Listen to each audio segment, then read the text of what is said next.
Je suis né au Maroc à la fin de la Seconde Guerre mondiale, quelques mois avant l'armistice, d'autant que en décembre, le mois est bien choisi. Donc j'ai grandi à Casablanca, qui est une des grandes villes du Maroc, qui était une ville cosmopolite, avec des groupes très différents, juifs, français, espagnols, portugais, musulmans et autres.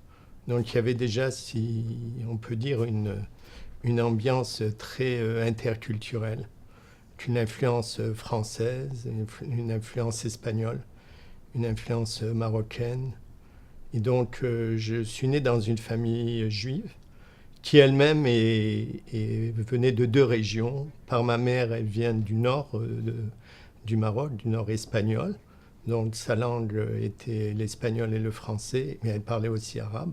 Et mon père vient du sud de, du Maroc, de la ville de Safi, qui est la grande ville sardinière, très connue pour sa production de sardines. Donc je suis né à la conjonction de deux grandes cultures, culture du Nord et culture du Sud, qui présentent des différences assez considérables quant aux référents. Puisque ma mère est issue du monde espagnol, donc origine de l'Espagne, d'où on a été expulsé au XVIe siècle, d'une ville qui peut-être est encore qui a existé parce que le nom de famille de ma mère est assez rare et ça a vraiment une consonance espagnole. Et du côté de mon père, je suis d'origine palestinienne puisque mes grands-parents sont nés dans la Palestine ottomane et d'un grand-père, d'un arrière-grand-père qui venait de la zone berbère du Maroc, de l'Atlas. Et mon ancêtre venait de Catalogne. Donc il était rabbin. D'ailleurs, ces thèses sont encore étudiées. Et il a été expulsé d'Espagne à la première expulsion en 1398. Donc il est parti de Barcelone aux îles Baléares, puis en Algérie, et puis ses descendants sont venus s'installer au Maroc. Donc il y avait déjà un courant nomadique très clair dans la famille. Mon arrière-grand-père s'étant installé à Tibériade, où mes grands-parents sont nés. Ma grand-mère et mon grand-père ont émigré au Maroc, où mon grand-père venait enseigner l'hébreu moderne. Donc il y avait déjà une tradition de bougeotte, et aussi du côté de ma mère, puisque de nombreux oncles sont partis aux États-Unis, à New York, au Texas, en Argentine, dans les colonies, avec l'immigration juive, à Rosario et ensuite à Buenos Aires. Et donc il y a une saga familiale assez internationale, avec le reste de la famille qui s'est installée ensuite dans différents pays, l'Angleterre, la Suisse, la France, les îles Canaries, l'Espagne. Donc il y avait toute comment dire, une panoplie de références à la maison qui renvoyait à la fois au local mais aussi à l'international, puisqu'on avait des nouvelles de tous ces segments familiaux.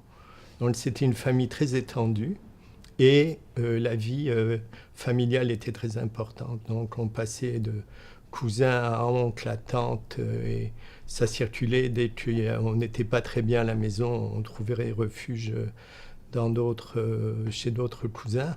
Donc il y avait une vie familiale extrêmement intense et tout ça sous le climat méditerranéen, donc puisque c'est une ville côtière avec l'été comme point de référence, la plage où toute la famille allait, les piscines, et l'hiver un peu pluvieux avec une vie un peu plus renfermée, mais toujours basée sur la convivialité et la sociabilité familiale. Mais avec des tas donc, de références au plan culturel, puisque mes parents parlaient l'espagnol, l'arabe, le français. Et j'ai été élevé en français, qui est ma langue maternelle, mais avec toutes des connotations et des référents liés aux cuisines différentes, puisqu'on mélangeait à la fois cuisine locale, cuisine française, etc. Donc il y avait une vie sociale intéressante, axée dans les premières années sur l'école. Donc il y avait vraiment un accent mis sur l'éducation et j'ai grandi donc en faisant mes études dans les lycées français. Petit collège d'abord, le petit lycée, qui est ensuite ce qu'on appelait le lycée Lyautey, du nom d'un des grands colonisateurs du Maroc. Donc j'ai fait mes études avec beaucoup de passion, les études classiques avec le latin, puis ensuite les langues étrangères. J'ai pris l'espagnol, l'anglais et l'arabe, et j'apprenais l'hébreu à la maison. Donc il y avait une ouverture sur les langues assez exceptionnelle. Et le tout dans un milieu où une valorisation des apprentissages. Donc mes années scolaires ont été très intéressantes, en particulier avec le latin, que j'adorais. La version latine était vraiment mon préféré. Le thème, je trouvais ça inutile de traduire du français au latin, alors que dans l'autre sens, c'était beaucoup plus amusant. Donc j'ai fait mes études classiques pour aller ensuite faire philo, où j'avais un professeur dont je n'ai pas pu retracer la biographie sur Internet ni rien, qui s'appelait André Nicolas, et qui était un personnaliste, donc qui avait été influencé par Mounier. Et donc tous les cours étaient dirigés vers mettre en relief la question du personnalisme et des enjeux qui étaient rattachés à cette école philosophique. Et donc c'était une année, la philo était une année très, très passionnante parce qu'on découvrait des tas d'auteurs et je lisais beaucoup. Alors c'était une grande joie que d'accéder aux bibliothèques. On avait au Maroc la bibliothèque de la mission française, donc avec tout le panorama des ouvrages qu'on pouvait imaginer, mais aussi une bibliothèque américaine, un centre américain, où on retrouvait en français tout un ensemble d'ouvrages. Donc je naviguais de l'une à l'autre, avec pour la bibliothèque française, les auteurs français, mais aussi les auteurs de l'Europe centrale. Hermann Hesse, Kafka et d'autres auteurs. Et du côté américain, je me promenais avec, dans la littérature, Ernest Hemingway, John Steinbeck, Erskine Caldwell, les auteurs Carly Chessman qui étaient sur le couloir de la mort, les auteurs qui avaient travaillé sur la question du communisme, des camps de concentration, de Vorkuta et autres. Donc il y avait une ouverture très intéressante sur des enjeux internationaux. Mais il est évident qu'au Maroc, à Casablanca, un des auteurs qu'on lisait en le comprenant pratiquement par la peau, c'était Albert Camus. Donc lire L'été ou Noces ou ces ouvrages dans le climat méditerranéen, ça avait une connotation extrêmement sensible et qui parlait très vite à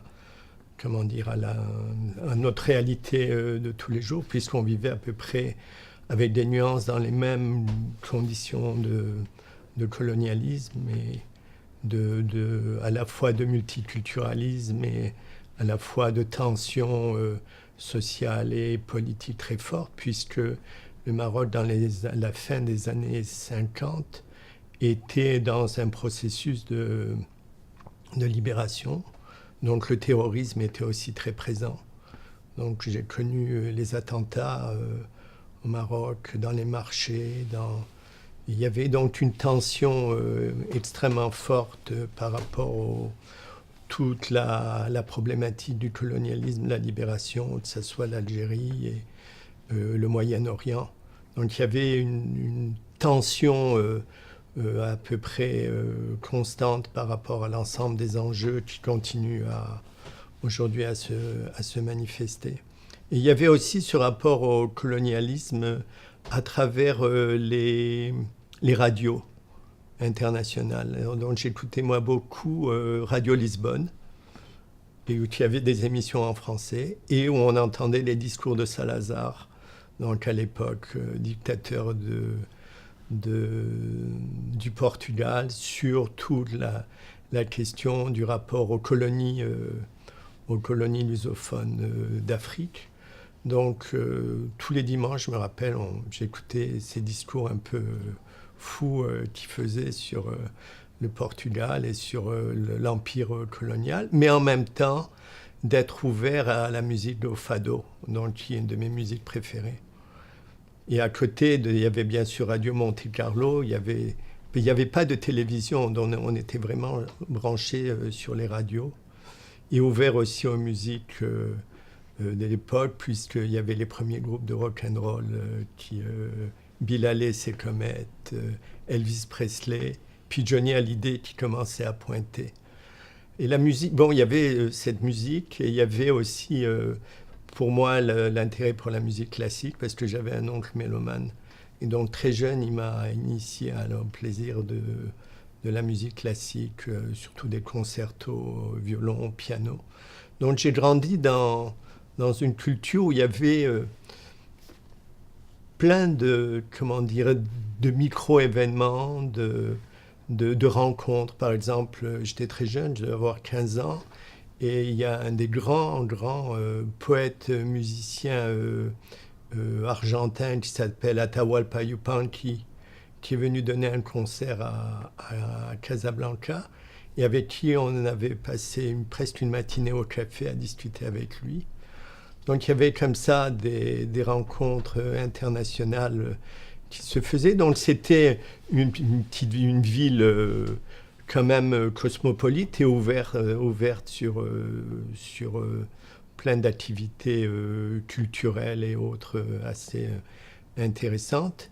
Et moi j'avais un groupe d'amis et on lisait beaucoup la vie des explorateurs et des navigateurs. Donc j'avais lu à l'époque tout ce qui s'écrivait sur ces navigateurs qui traversaient les océans, qui visitaient les différents pays, différentes régions. Il y avait donc une dimension un peu ethnographique, plus de voyageurs, mais qui était quand même présente. Donc ça a été aussi, à la maison, on avait les livres originaux de Jules Verne, dans la collection originale de rouge et avec les images magnifiques de ces romans. Et il y avait un roman que j'adorais de Jules Verne, dont on parle très peu, qui s'appelle Agent Gada, qui commence par un message secret qui se passe au Brésil, avec ces fameux jangada, donc les canaux de balsa qui se promènent sur l'Amazone. Toute une histoire intéressante. Et bien sûr, ces autres romans qui ouvraient, 5 semaines en ballon, etc., qui ouvraient sur les dimensions d'exploration. Donc il y avait une base, je dirais, quand je le vois rétrospectivement, une base déjà assez ethnographique, mais qui n'était pas du tout consciente. On vivait dans un milieu très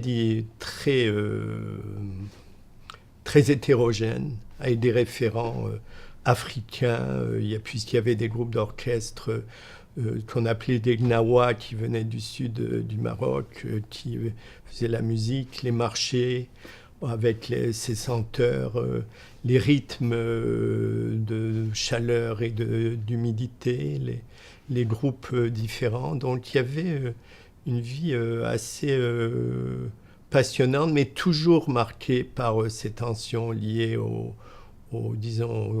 séismes internationaux.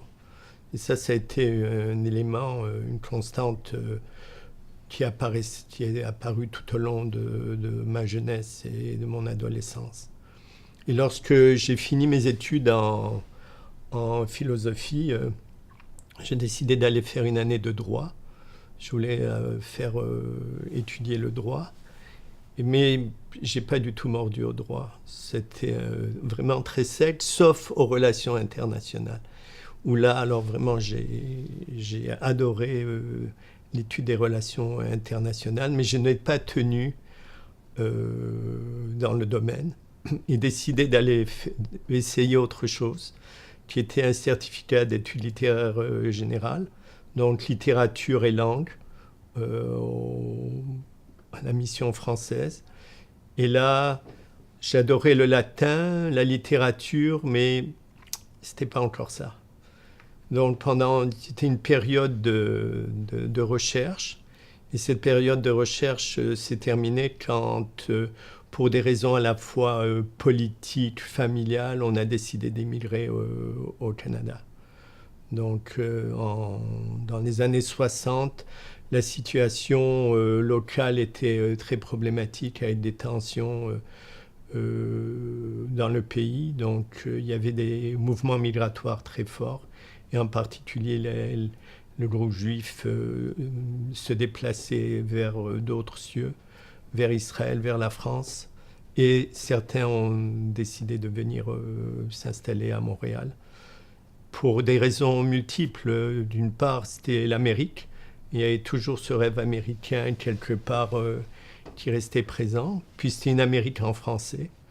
Donc il y avait un avantage linguistique très clair, mais sans avoir une idée très précise de ce que pouvait être le pays. Donc on est venu un peu dans une brume. Bon, il y avait des référents, on connaissait à la Clairefontaine, on avait fait les dictées de Maria Chapdelaine, j'avais étudié le Canada comme grand pays en géographie, donc on connaissait le Canada. Il y avait une idée des tuniques rouges, on connaissait Félix Leclerc qui chantait en France, mais il n'y avait pas d'autres référents comme tels très structurés.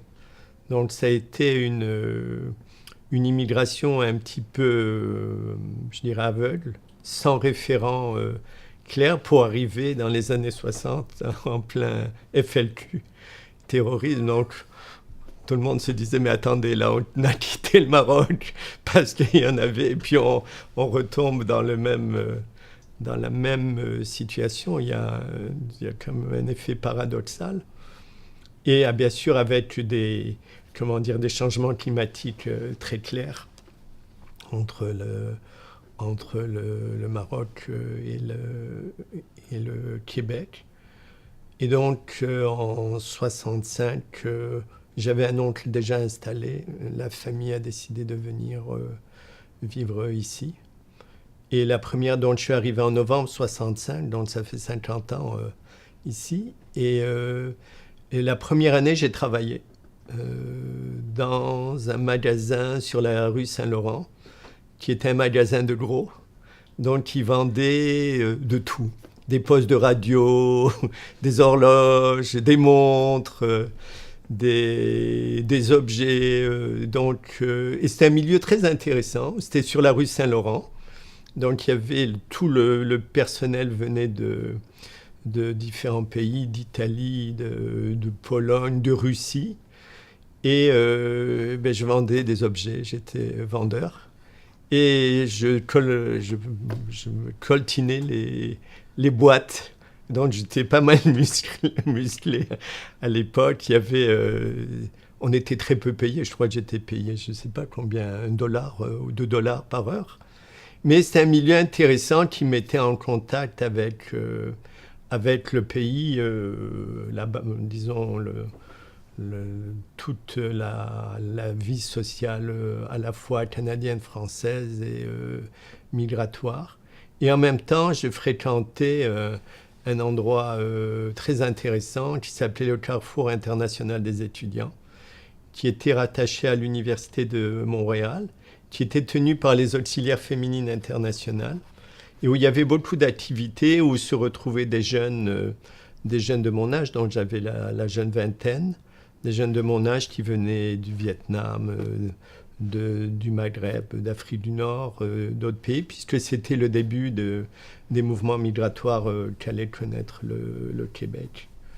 Donc cette première année, jusqu'en décembre, jusqu'à peu près mai 66 ou mars 66, c'était aller au travail, aller au Carrefour International, où il y avait plein d'activités, il y a plein de rencontres de gens qui venaient. On avait eu, comment s'appelle-t-il, Ricoeur, qui était venu nous parler. Donc les gens de passage venaient nous rencontrer. Et j'ai décidé de reprendre mes études. Et donc j'ai décidé d'aller en littérature. Donc je suis allé pour m'inscrire au département de littérature. J'ai pris l'ascenseur dans l'ancienne université, là où il y a la tour. Et donc par hasard, l'ascenseur s'est ouvert sur le département d'anthropologie. Par hasard, je suis sorti et j'ai vu une vitrine d'objets d'Océanie. Il y avait des tas d'objets avec une photo de Margaret Mead. Et d'un coup, j'ai dit, c'est ce que je veux étudier, sans connaître rien du détail de l'anthropologie. Donc c'est comme un coup de foudre. Il y a une préparation très longue et d'un coup, je suis rentré chez mes parents, je dis, je vais faire anthropologie. Mes parents m'ont regardé en disant, c'est quoi? Je dis, je ne sais pas ce que c'est ça ce que je veux faire. Et donc, en septembre 1966, j'ai commencé mes études d'anthropologie à l'Université de Montréal.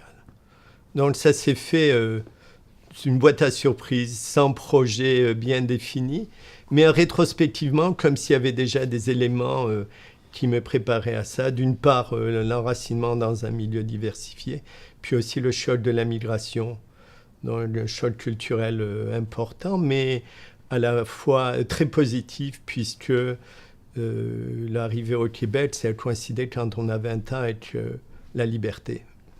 On n'était plus contraint par un milieu, il y avait des possibilités, des ouvertures sur d'autres référents et d'autres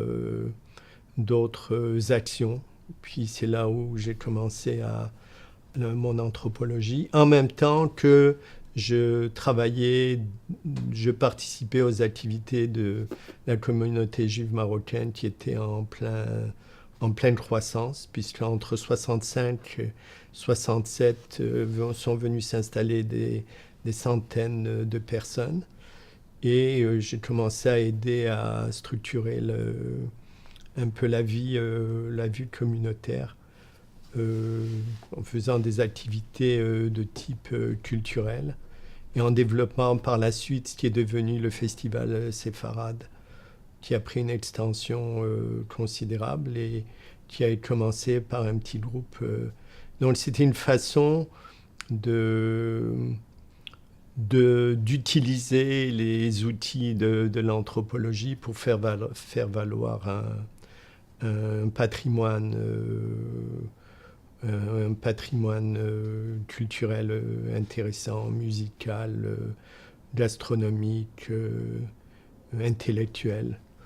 Parce que j'étais très influencé à ce moment-là par l'étude de l'histoire et de la civilisation espagnole, qui renvoyait à une des dimensions constitutives de la mémoire familiale.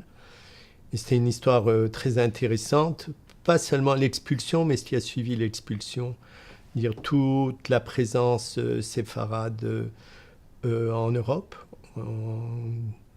à la fois au Portugal, en Hollande, en France, mais dans le reste du monde, l'Amérique latine, tout le bassin méditerranéen. Donc il y avait toute une vie intellectuelle, philosophique très intéressante, et qui était un peu le reflet des mouvements qu'on connaissait, puisque en 1492, on était parti d'Espagne, et dans les années 1960, on quittait le Maroc, et on recommençait ce mouvement diasporique dans d'autres régions. Mais il y avait une relative similitude entre ces deux périodes-là. Donc en 66, j'ai commencé mes études en anthropologie qui m'ont passionné pour plusieurs raisons. D'une part, parce que quand j'étais jeune, j'avais été fasciné par les encyclopédies. On avait à la maison une encyclopédie qui s'appelait l'encyclopédie Quillet, en plusieurs volumes, où il y avait de tout. On passait à la littérature, à l'Égypte, de l'Égypte à la Mésopotamie, de la Mésopotamie à la littérature.